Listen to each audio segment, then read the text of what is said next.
Hey, and just a quick reminder that the audio-only versions of these Vital MX interviews are available on the Vital MX podcast page. Search for it anywhere you get your pods and let your friends know about it. All right, guys, it's Darkside here again for Vital MX.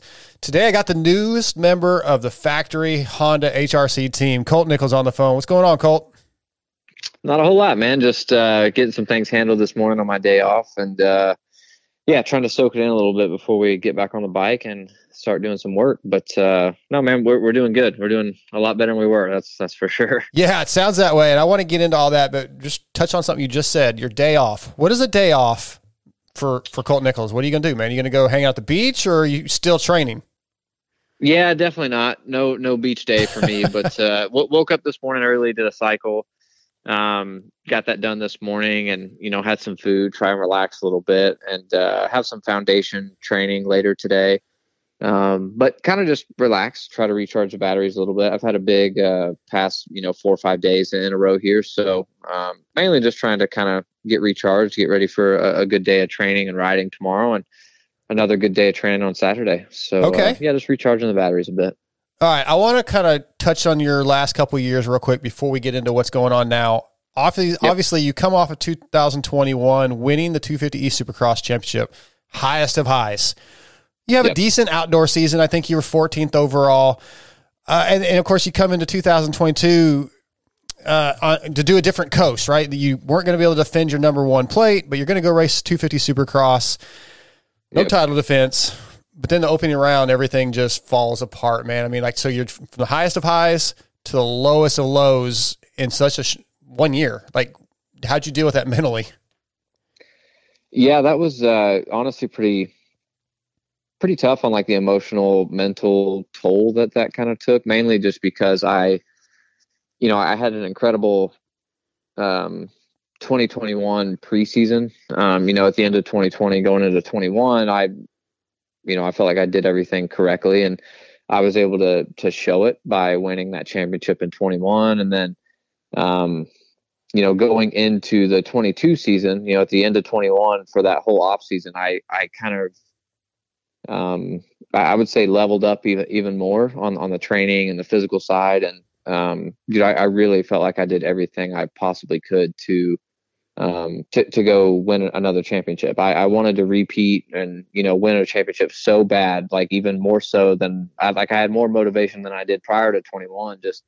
I just wanted to do it again so badly, to prove to myself that I could win on either coast and against anybody. And it's kind of funny. It ended up being essentially the same people I raced in 21 for that title. But, it was just, it was tough, man. After I got injured, I was like, man, I just, have dedicated, this whole off season. And, even after I got hurt in outdoors in 21, I missed the last few races and, didn't really take a whole lot of time off. I had to let my shoulder heal up a little bit, but for the most part, I was pretty dead set on trying to win another championship. So, when that happened, it's just, it's tough. It's emotionally, it hits you a little different because you've done all that work and it feels like it's for nothing. But in a sense, it was also really rewarding for me because I noticed myself kind of level up even more. And that was the biggest positive I could take away was I was like, okay, well, I saw improvements,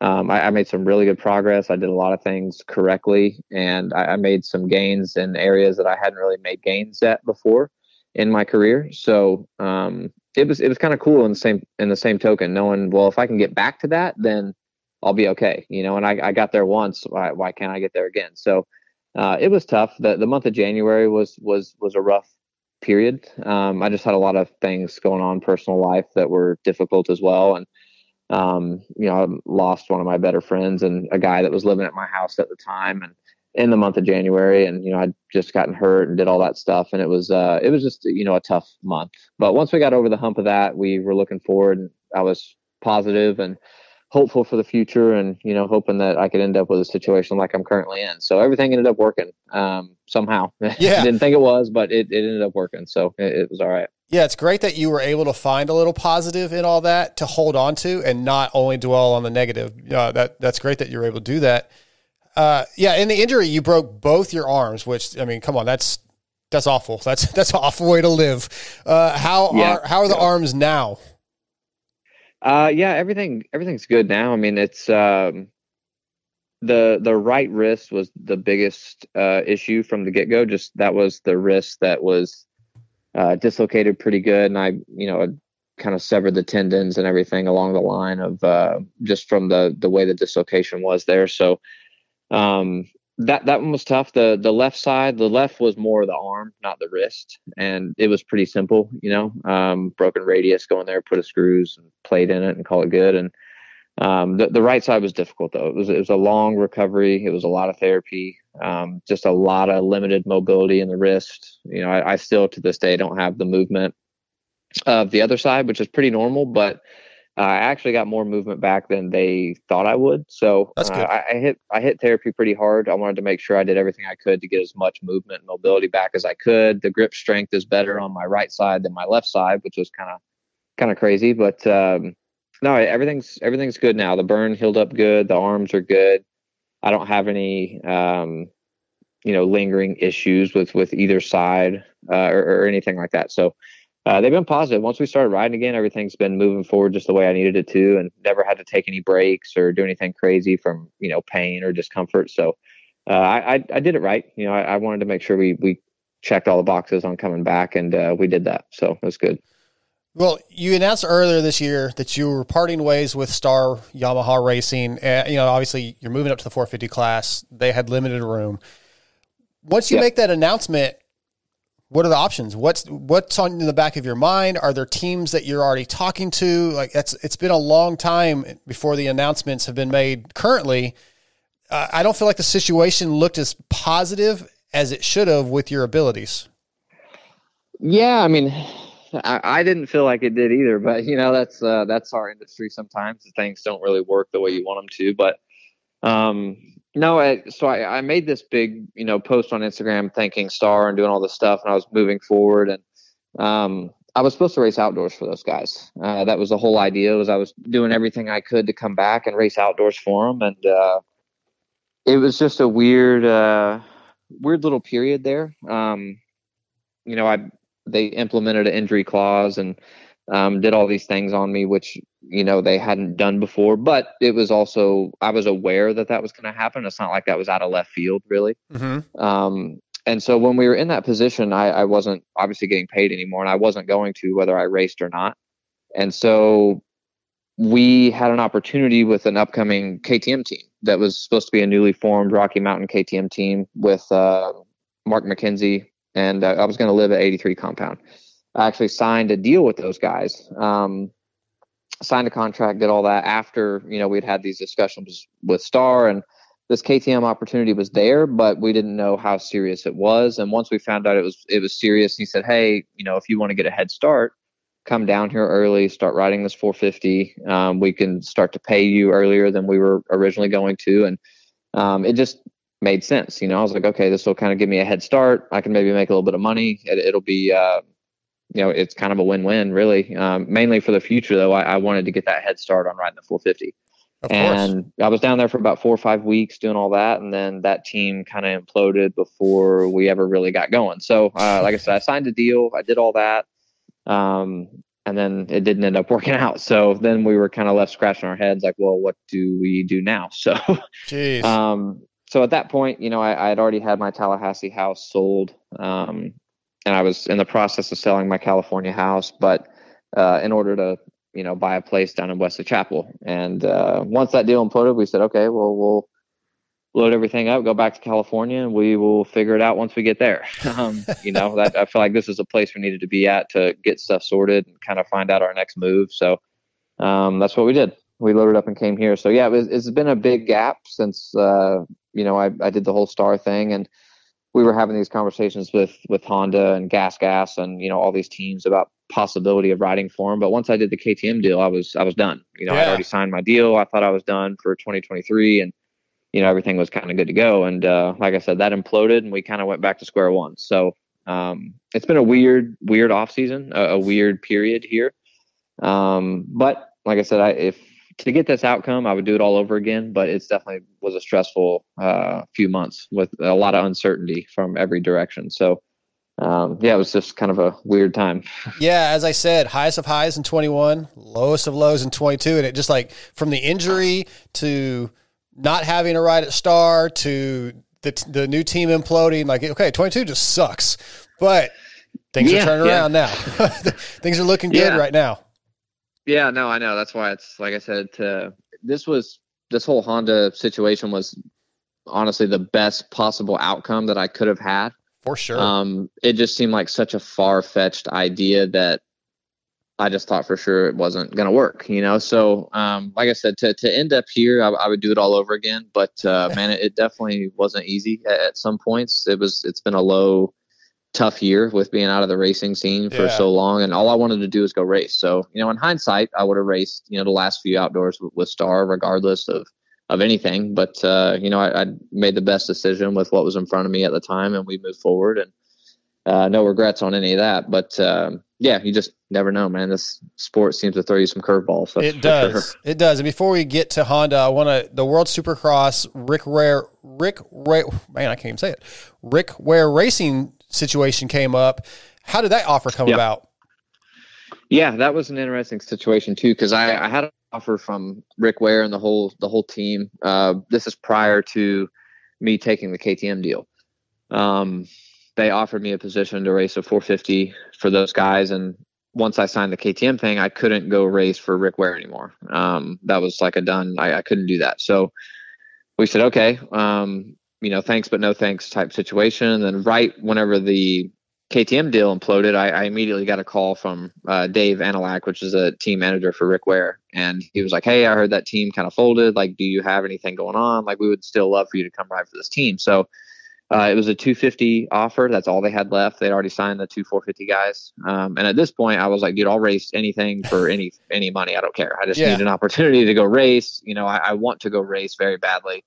So let's try and make it happen. So we did. It was just a little late in the game, for everything. And it wasn't really anything on their end. It was just late. We didn't really get to do things as early and quickly as we wanted to. And I did ride the bike. I had a Yamaha 250 that I was riding to prepare for that race in the series. And I only got to ride the bike about 5 days. And this was only about 2 weeks prior to the first race in Cardiff. And I was just at a point in my career where I didn't really want to chance showing up to a race after being off all year and not being prepared. I just thought it would be more detrimental if it didn't go well, the way I wanted it to go, than to show up and just race to race. So I made that decision to say, hey, I'm not ready. I don't want to show up and try and race these races being unprepared. And the whole team and everybody, like I said, they were great. Still have a good relationship with Dave, with Rick. We were able to talk and, kind of hash things out, and everything was fine. But, they were upset, of course, with kind of leaving at the 11th hour right before that race was scheduled to go. But they understood, they didn't want to put me in a position to do anything dangerous or, to a point where I felt like I just wasn't ready. And that's the position I was in. So we decided to move forward with that and not, forego going to those races. But that was a tough decision because, like I said, I wanted to race. I've been wanting to race all year. But like I said, I just wasn't prepared. I felt like to go race and to compete the way I wanted to. So that's what kind of led to our decision to pull out there. Yeah, that's probably smart. In this industry, as we've already sort of talked about, things are a little weird, curveballs. And if you go in unprepared and you have a bad showing, that could hurt you more than not racing, right? Other teams are like, well, he's not ready or he doesn't look good. We're not going to make him an offer. So, yeah, that could have been detrimental to the future if you'd went up there and just not had everything the way you needed it to be. Yeah, and that's kind of the way I looked at it.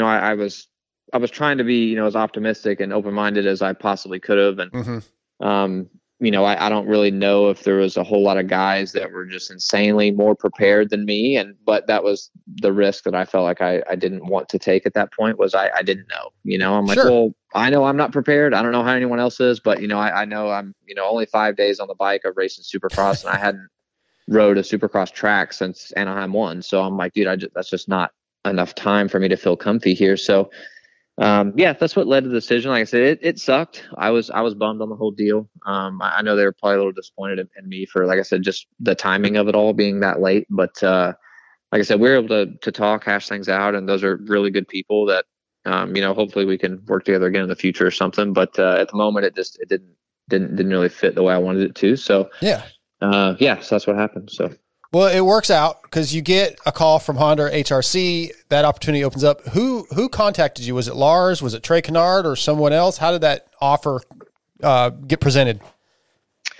Yeah, that was kind of interesting. This whole situation's been a little interesting, to be honest, just because Jimmy, my agent Jimmy Button, has had conversations with Lars all the way back from like February or March. Okay. That early on, he had conversations with Honda, but it was the same song and dance that, we don't know what we're doing because Kenny's contract's up. We would prefer to do something with Kenny, but we don't know where his head's at or what he wants to do. So we're just kind of waiting. And I'm like, okay, I mean, that's fair. Obviously that's their priority is trying to figure him out. And that's just the way it was forever.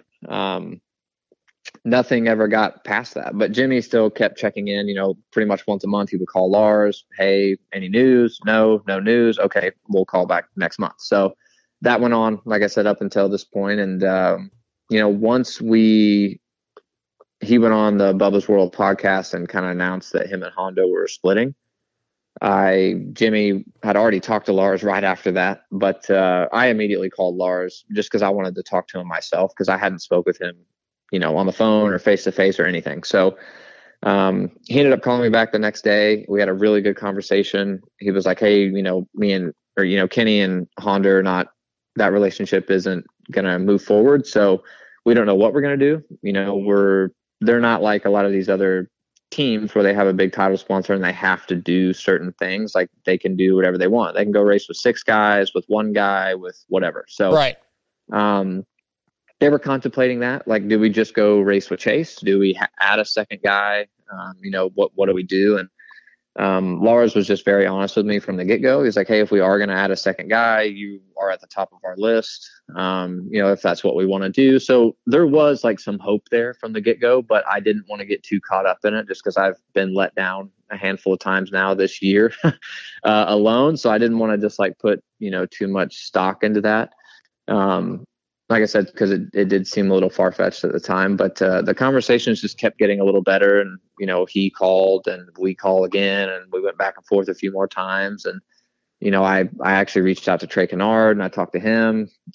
He kind of gave me the lowdown a little bit on what was being said on the inner workings at Honda between Lars and, some of the other guys. And it was all just positive. It was super positive, and I was very surprised it went as well as it did. And, we just kept in very close contact, and I actually didn't sign the deal with Honda until last Tuesday when I showed up at Paula. He actually brought the contract to Paula. I signed it and I rode that day. So yeah. It was kind of funny the way it worked, but it all started like it was slow, but then all of a sudden it just moved quick. Once I decided that they were going to go a certain direction and they wanted to get a guy, they seemed like they narrowed in on me, which I was very, very happy about. And, it ended up working. It made sense for kind of everybody involved and all parties. So, man, I couldn't be happier though with the outcome. It's been an incredible first. Now this is going on my second week of being on the bike, and I'm ecstatic to be a part of such a big legacy like Honda has been. It's been incredible. Yeah, of course. That's the dream, I think, for a lot of guys to be at factory Honda. I mean, that's awesome. I don't know if you heard Lars Lindstrom on Pulp MX Monday night.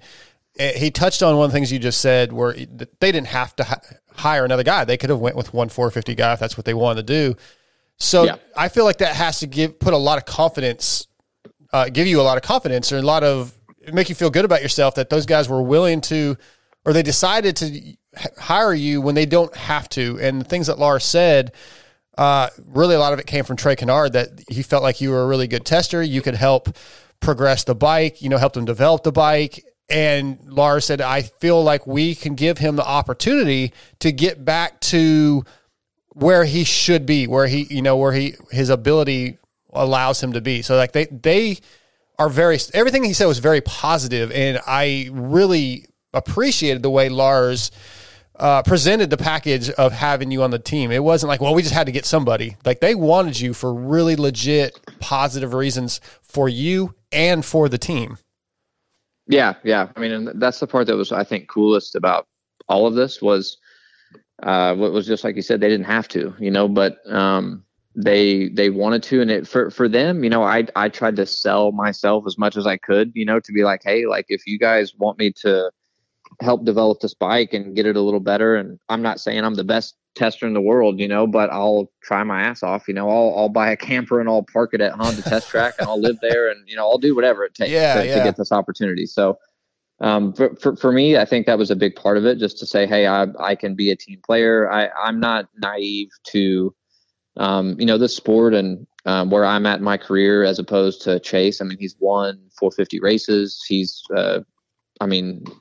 absolute. I mean, you have to put him in the title, category of guys that can actually legitimately win a championship. And, me, it's my rookie season. I've been off for a year. It's tough to get in and just be firing right off the bat. So I'm realistic about everything, but at the same time, of course, I'm a racer. I want to be at that point. I want to be a championship guy and prove that I can race this 450 and race it really well. But this is also a tough transition, and it's racing with the best in the world. So it might take some time. I'm not oblivious to that, but I'm going to do everything I can to show up prepared and ready. And if I got to test a little more than the other guys, and so be it. I'm willing to do that, and that's something I want to do to help this team and help myself. Really, it kind of helps me too, get it more adapted to the bike, get more adapted to the team, and just everything above. It just seemed like I said, a really great fit. And I was very pumped with Lars and his positivity and just everybody on the team, man. They've been a real dream to work with so far. And I'm just ecstatic, man, to be in this position. Like you said, a lot of people is this the ultimate, to be at Honda. And that's kind of the way I've looked at it too. I mean, all of my childhood heroes rode for factory Honda. So that's cool. No, it's a cool spot to be in, man. I'm ecstatic to be here, and hopefully I can help and get my feet wet and see if we can actually produce some results I feel I'm capable of. So I'm excited to do that. Yeah, you sort of touched on this a second ago, but look, how are you approaching this season? Is it a rebuild year, or is it, because this is a 1-year deal, correct? Yeah, just Supercross only. Okay, yeah. So is it a rebuild year for you, or is it I also need to go kick some ass a little bit so that there are other opportunities? Yeah, I mean, definitely both. Like I said, I'm not oblivious to where I'm at in my career.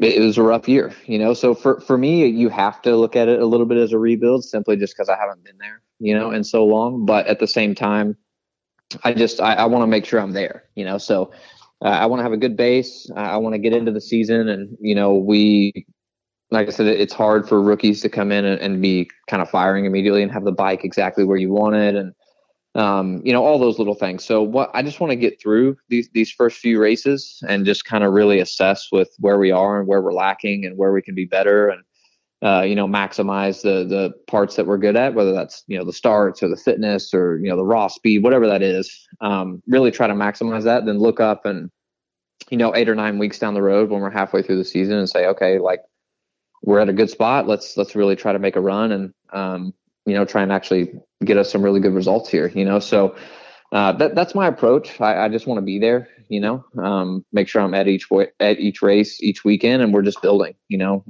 have to kind of start very realistic and open-minded to this whole thing. I don't want to show up at Anaheim being like, man, I got to get on the podium or top 5 or a bust, like I just want to have my goals be realistic and get in there and start to just kind of see where we are and start to build. And once we start to build, it gets a little easier each weekend, and you can start kind of, capping off some good races and do some good things in a row here. So that's my approach. We'll see how everything goes. But at the moment, I'm really happy with how comfy I feel on the bike and how easy the transition's been.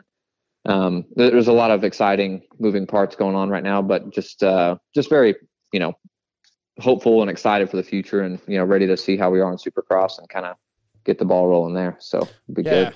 2 more questions for you. You've spent a little bit of time on the bike. How is it for you? How's it fit your riding style so far?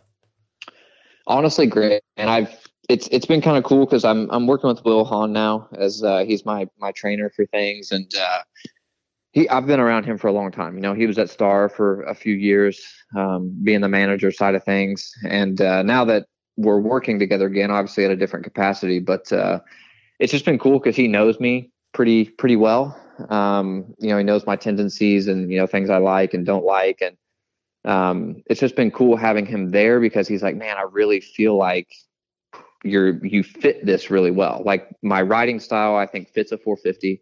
I don't like to rev the bike. I like to keep it a little lower RPMs, kind of carry a little more momentum around the track and not have to use so much like just on the edge 250 power, which is the way I don't like to ride. So it's been very easy, like a good transition. I feel like I fit the bike really, really well. The rider triangle on a Honda is just a very comfy fit, like foot peg to seat height, where you sit to where the bars feel, like everything is just a very comfortable feel.